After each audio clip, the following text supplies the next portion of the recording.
Hey everyone, ready to like dive into something that feels super old, like as old as time itself, but it's actually like a pretty recent invention. Ooh, that sounds intriguing. What do we talk about? Nationalism. That feeling that your country, it's more than just lines on a map. Yeah, yeah. Like it's a shared heritage, a collective identity. But get this, the idea of a nation as we understand it is surprisingly new. Yeah, it's fascinating, isn't it? We often just assume nations have always existed, Right. but when you actually peel back the layers of history, you find that they're more like carefully constructed narratives hmm than ancient, unchanging entities. Okay, so let's unpack this a bit. We've got sources like that popular history YouTuber, Johnny Harris. Oh, yeah, I love his videos. Yeah, he's great. And there's a news explainer on Japan's right-wing nationalism from Vox, Interesting.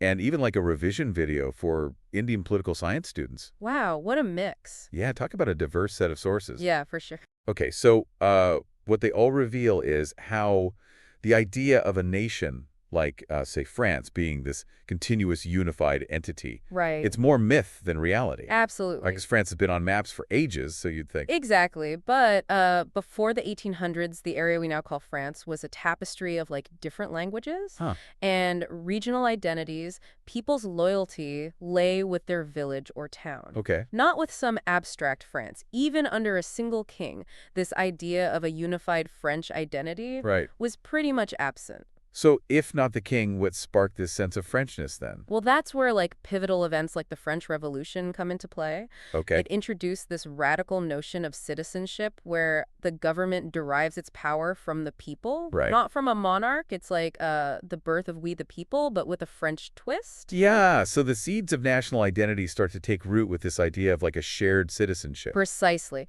And then comes Napoleon, Oh, la la. who masterfully shapes this budding national identity. Okay. He uses symbols, anthems, even art to cultivate this idea of French greatness, a sense of belonging to a single tribe. Wow. It's almost like he's crafting a brand for France. A brand with some serious staying power, it seems. Definitely. But I'm guessing it took more than just clever marketing to forge a national identity, right? Oh, absolutely. Napoleon laid the groundwork, but the transformation of France to a unified nation Right. was a process that unfolded over decades. Hmm. Industrialization, for instance, acted like a giant mixing bowl for national identity. Okay. Because it brought people together, right? Factories, railways, people moving to cities. Exactly. It's like industrialization created the infrastructure for a national identity to flourish. Previously isolated communities suddenly found themselves connected, Yeah. their regional dialects blending into a shared national language. And wouldn't mass media and literacy play a role too? Absolutely. Newspapers and books helped to spread national narratives and symbols, Right. ensuring that people from all corners of the country were exposed to the same stories, the same heroes, Right. same ideas about what it meant to be French. It's almost like a blueprint for how national consciousness emerges, right? And it's not just France, I imagine. This pattern repeats itself in other countries throughout history. You're absolutely right. Think of Germany, Italy, Japan. They all underwent similar transformations Yeah. fueled by historical events, charismatic leaders, economic shifts, and of course the rise of mass media. It's like a recipe for nation building with different ingredients but a similar outcome. So what does this all mean for us, for everyday people who inherit these national identities? Were we just all swept up in this historical wave without even realizing it? It makes you wonder, doesn't it? We often take our sense of national belonging for granted as though it's been etched in stone since time immemorial. Yeah. But the truth is, it's a relatively recent invention, Huh. a product of specific historical forces. It's kind of mind-blowing when you think about it. We go from identifying with our small local communities Right. to feeling this deep connection with millions of strangers across a nation. How did that leap happen? It's quite a leap, isn't it? Yeah, how did this idea of a nation become so deeply ingrained in our collective consciousness? Well, that's where education comes in. Okay. Public education became this powerful tool for instilling a shared national identity, Right. a sense of belonging, something larger than oneself. So we're talking standardized curriculums, national anthems, history lessons that emphasize shared heritage. Exactly. It's about creating a common narrative, a shared story that binds people together. In France, teachers were even nicknamed foot soldiers. Foot soldiers, Yeah, wow. for their role in indoctrinating children with this national narrative. Foot soldiers. That's a powerful image. It suggests that education was seen as a battleground for shaping national identity. It really was. But wasn't there more to it than just textbook facts and figures, though? You're absolutely right. National myths play a crucial role here. Okay. There are those captivating stories, often rooted in selective interpretations of history, that create a sense of ancient heritage unity, and sometimes even a feeling of national superiority. It's like those stories we all hear growing up about our nation's founding fathers, or legendary heroes. Looking back, were they entirely accurate? Hmm. Or were they embellished to create a more compelling and unifying national narrative? That's the question, isn't it? Were we being caught history, or were we being inducted into a grand national myth? Right. And even if there's some truth to these stories, the way they're framed, the heroes, they celebrate the events they emphasize, all contribute to shaping our understanding of what it means to be a part of this nation. It makes you wonder how much of what we consider our shared national identity is based on these carefully curated narratives. It's worth thinking about, isn't it? Yeah, and that's why it's so important to look at these national myths with a critical eye. Because while they can be powerful forces for unity and inspiration, they can also be used to justify exclusion, discrimination, even aggression. That's the danger, isn't it? Right? Because the flip side of national pride can be a sense of national superiority, this belief that our nation is inherently better than others. And we've seen throughout history where that kind of thinking can lead. Unfortunately, yes. We've seen the dark side of nationalism play out in devastating ways. Exactly. And we'll delve deeper into those complexities of nationalism in the next part of our deep dive. It'll be interesting to explore that further. Yeah, exploring both its potential for good and its capacity for harm. The good and the bad, it's all part of the story. So stay tuned as we unpack the darker side of nationalism and explore whether there's a way to reconcile the positive and negative aspects of this powerful force. Should be a fascinating discussion. I think so too. Last time we talked about how nations aren't these ancient fixed things, Right. but rather, kind of like Johnny Harris put it, invented relatively recently. Indeed. And to understand that invention process a bit better, Yeah. it's helpful to look at how nationalism was deliberately cultivated, even mythologized by those in power. So we're talking about shaping narratives using stories to create a sense of shared identity, Exactly. of belonging to something bigger than oneself. Precisely. Remember those French history textbooks we mentioned? They weren't necessarily filled with lies. Right. But they definitely cherry-picked certain events and heroes, Yeah. creating a simplified, often romanticized version of the past. It's like a highlight reel focusing on the moments that reinforce this idea of a unified, glorious nation. Exactly, and they often drew on pre-existing cultural elements, folk tales, weaving them into a narrative that bolstered this sense of a distinct, special people. So it's not just top-down control, Right. but also tapping into something that already resonates with people, making them feel connected to a deeper, almost mythical past. It's about creating a shared emotional landscape, a collective memory that, even if partially constructed, feels deeply real and profoundly unifying. And this isn't unique to France, right? Nope, not at all. This kind of myth-making seems to be a common thread in the rise of nationalism across the globe. Absolutely. Think of the American narrative of westward expansion, the manifest destiny to conquer a continent. Right. Or the stories of heroic samurai in Japan sacrificing themselves for the emperor and the nation. Yeah. These myths, while often containing grains of truth, serve to legitimize power structures, justify actions, and create a powerful sense of national unity. And it's not just about glorifying the past. Right. These myths also project a vision of the future of national greatness, of a shared destiny that people can strive towards together. You've hit the nail on the head. It's about instilling a sense of purpose, a feeling that we're all part of something larger than ourselves, something worth fighting for. Yeah. And this, of course, can be incredibly motivating and inspiring. But it's a double-edged sword, isn't it? It is. Because this same fervent belief in national destiny can also be used to justify some pretty terrible things. That's the dark side of nationalism, Right. where this sense of shared identity and purpose can be twisted into a belief in national superiority. Yeah. Leading to exclusion, aggression, and even violence against those perceived as different or threatening to the nation. Like we saw with Japan's expansionist ambitions in the 20th century, that sense of national destiny combined with fears of Western powers, Right. it fueled a drive for region and dominance, ultimately leading to devastating consequences. A tragic example of how nationalism can go wrong. And even today, we see how these historical narratives are still being debated and contested. As that Vox video on Japan's right-wing nationalism pointed out, some groups are pushing back against acknowledging past atrocities. It's a sensitive issue for sure. Yeah, clinging to a particular, often glorified vision of their nation's history. It highlights just how powerful and emotionally charged these national myths can be.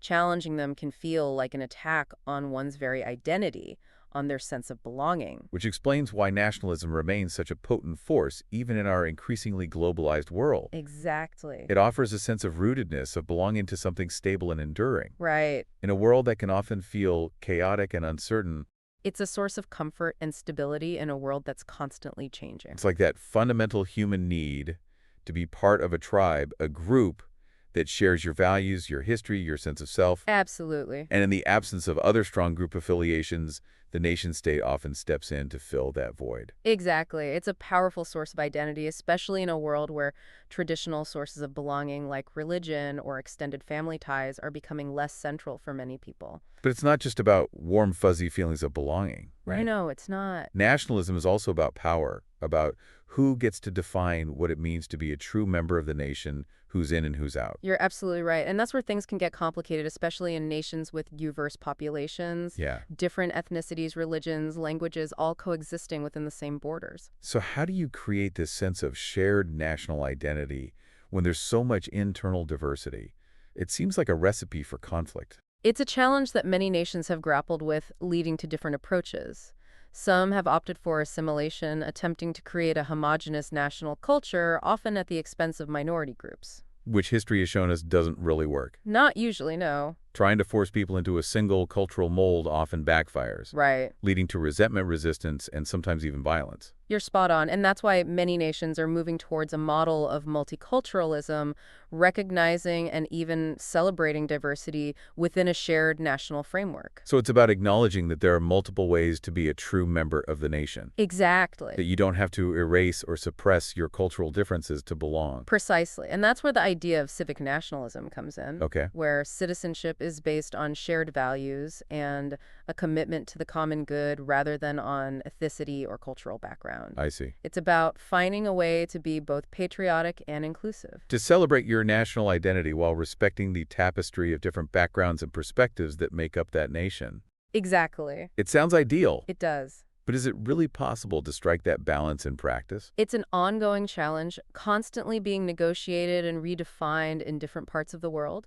And it's a challenge that's further complicated by forces like globalization, migration, and the rise of transnational identities. Right. The world is becoming more interconnected, yet national identities remain a powerful force. It's like we're being pulled in two directions at once. In a way, we are. On one hand, we're connecting with people across borders, sharing ideas and experiences. Right. But on the other hand, we're clinging to our national identities, sometimes even more fiercely in the face of these globalizing forces. That's the paradox of our times, and it raises some fascinating questions about the future of nationalism. Will it adapt to this new global reality, or will it become a source of division and conflict? To really understand this, we need to dig a bit deeper into the psychology of nationalism. Okay, so we're going beyond the historical and political aspects We are. and looking at why nationalism resonates so deeply with us on a psychological level. Precisely.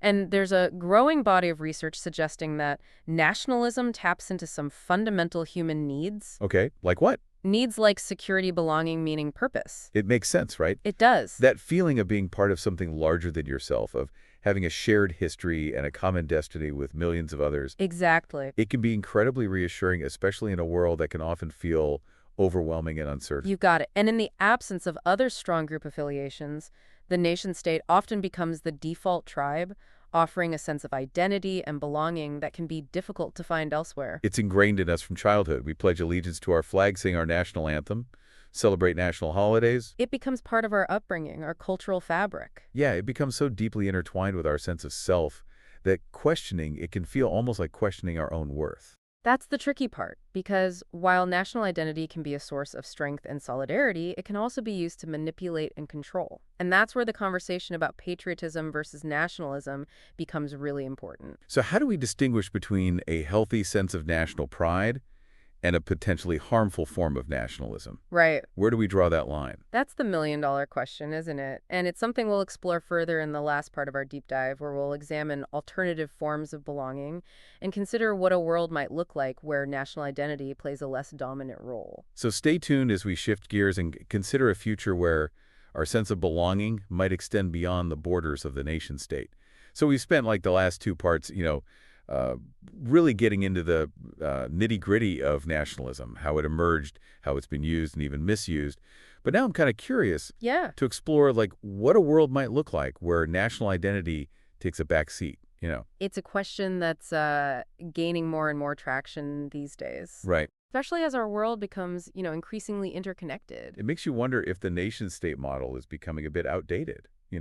If there are other ways for us to feel that sense of belonging Yeah. and shared purpose. And if we look around, we can actually see signs of this happening already. Oh, really? Yeah, people are already finding meaning and connection beyond the traditional boundaries of nationhood. Okay, so where are we seeing this? What are the contenders vying for our loyalty and sense of identity in this new world? Well, one of the most striking examples is the rise of what we call global citizenship. Okay. This idea that we're all interconnected, that we share responsibility for the planet's future, regardless of where we happen to be born. It's like that feeling of being a citizen of the world, right? And I feel like it's been amplified by the internet and social media, Absolutely. where you can connect with people across borders based on shared interests or values. Exactly. It's fascinating to see how online communities are forming around everything from climate activism to K-pop fandoms, Right? creating a sense of belonging that transcends geographical boundaries. You're right. It's like a new kind of tribe united by passion or purpose,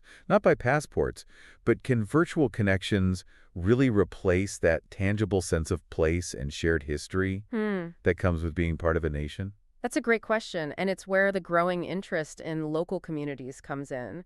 People aren't just looking globally, they're also seeking connection and belonging in their immediate surrounding, their neighborhoods and cities. It's like a balancing act, right? We're drawn to these global connections, but we also crave that sense of rootedness in a specific place. It's a fascinating interplay, and it speaks to the complexity of human needs. Think about the rise of community gardens. Yeah. Local farmers markets, neighborhood initiatives. They're all about fostering connection and a sense of shared responsibility at a very local level. And let's not forget about professional communities. It seems like more and more people are finding meaning and belonging through their work, Oh, absolutely. especially in fields that have a global reach. Absolutely. Scientists, academics, artists, entrepreneurs, they're forming community of practice that span continents, Right. sharing knowledge and collaborating on projects that transcend national borders. It's a different kind of tribe united by a shared passion for their work Yeah. or a common goal they're striving towards. And these professional connections often run deeper than just networking or career advancement. They offer a sense of purpose, of being part of something bigger than oneself, Right. which are some of the same needs that nationalism often fulfills. It's making me rethink this whole idea of belonging. Maybe it's not about choosing one form of community over another, Yeah. but rather recognizing that we can find meaning and connection in multiple ways on multiple levels. That's a really insightful point. It's about embracing this multiplicity of identities, of recognizing that we can be global citizens, Yeah. active members of our local communities, and passionate participants in our professional networks, all at the same time. And let's not forget about, the enduring power of religion. For many people, their faith provides a sense of community and meaning that extends far beyond national boundaries. You're absolutely right. Religious communities offer a powerful sense of belonging, often connecting people across continents through shared beliefs and practices. Right. It's a reminder that our common humanity can sometimes transcend our differences. So it seems like we're in this fascinating period of transition Yeah. where the traditional dominance of the nation state is being challenged by these emerging forms of community and connection. And it's important to acknowledge that these alternative forms of belonging aren't without their own complexities and challenges. Online communities can become echo chambers. Right. Local initiatives can struggle for resources, and even religious communities can sometimes be sources of division. But the fact that we're exploring these different avenues for connection and meaning, I think is a sign of progress. It's like we're collectively experimenting with new ways to build community in a world that's, rapidly changing. And who knows what the future holds? Maybe we'll see a blend of national identity and these emerging forms of belonging, Yeah. a world where multiple allegiances coexist. That's an intriguing possibility, and it's a reminder that the future isn't set in stone. It's something we're actively creating through our choices, our actions, Yeah. and the connections we choose to forge. This deep dive has definitely left me with more questions than answers, but it's been an incredible journey of discovery. I agree. It's challenged my assumptions about national identity and opened my eyes to the possibilities of a future where belonging takes on new and exciting forms. And ultimately, that's what these deep dives are all about, to provoke thoughtful reflection, to encourage us to question our assumptions, and to expand our understanding of the world and our place in it. Well said. And on that note, we'd like to thank you for joining us on this deep dive into nationalism. We hope it sparked the new ideas and inspired you to consider the many ways we can connect with each other Yeah. and build a more inclusive and interconnected world. Until next time, keep exploring.